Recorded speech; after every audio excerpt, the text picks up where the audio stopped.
அவரை தேடினால் உனக்கு தென்படுவார். 1 நாளாகமம் 28வது அதிகாரம் 9வது வசனம். ஒருமுறை வீக் மேகசின் 67 வயதான ரோஜர் பாஸ்கியூவர் என்பவரை பற்றிய செய்தியை வெளியிட்டிருந்தது. இவர் பறவைகளை பற்றிய ஆராய்ச்சி துறையில் வேலை செய்து ஓய்வு பெற்றவர். அவருக்கு ஒரு வினோதமான பழக்கம் இருந்தது. அவருடைய கண்கள் மிக கூர்மையாக கீழே கிடக்கும் நாணயங்களை தேடும். அவர் 1987ஆம் ஆண்டு இவ்வாறு கீழே கிடக்கும் நாணயங்களை பொறுக்க ஆரம்பித்ததிலிருந்து அவர் சுமார் $2000 மதிப்புள்ள நாணயங்களை நியூயார்க் நகரத்தின் நடைபாதைகளில் கீழே கிடந்து கண்டெடுத்திருக்கிறார்.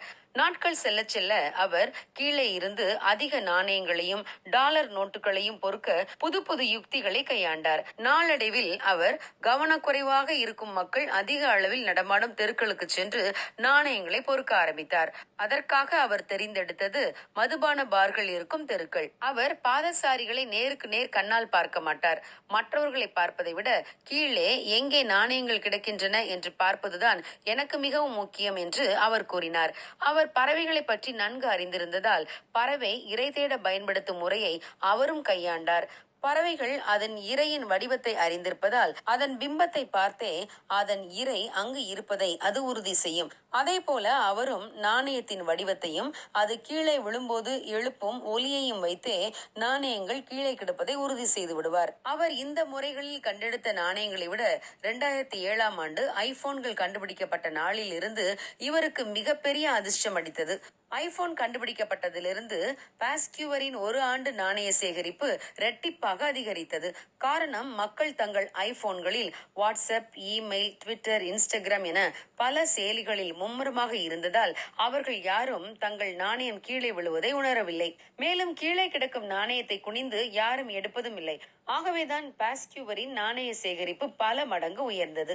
ஆம் பிரியமானவர்களே, நாமும் நம் தேவனை தேடுவதில் ரோஜர் பாஸ்கியூவரை போல என்ன சிதறல்கள் இல்லாமல் தேடினால் நிச்சயம் நம் தேவனை தரிசிக்க முடியும். வேதவசனம் சொல்லுகிறபடி நாமும் நம் முழு உள்ளத்தோடும் முழு வாஞ்சையோடும் அவரை கண்டடையத்தக்க சமயத்தில் தேடினால் நிச்சயமாக நம் தேவன் நமக்கு தென்படுவார்.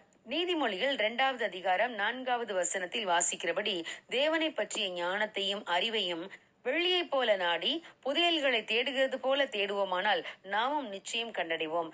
தேவனை தரிசிக்க வேண்டும், அவர் பேசுவதை என் காதால் கேட்க வேண்டும் என்று நாம் பலமுறை விரும்பியும் நம்முடைய கவனம் அதை பற்றி மட்டும் இல்லாமல் பல காரியங்களின் மேல் சிதறுவதால் நாம் தேவனை தரிசிக்க முடிகிறதில்லை.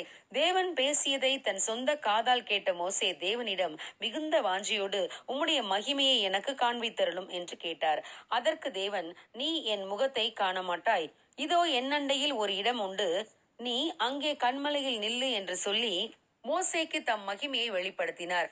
ஆம் பிரியமானவர்களே, தேவனை கண்டடையத்தக்க சமயத்தில் தனியாத வாஞ்சியோடும் தாகத்தோடும் அவரை தேடுவோம். அப்பொழுது நிச்சயம் அவர் நமக்கு தென்படுவார்.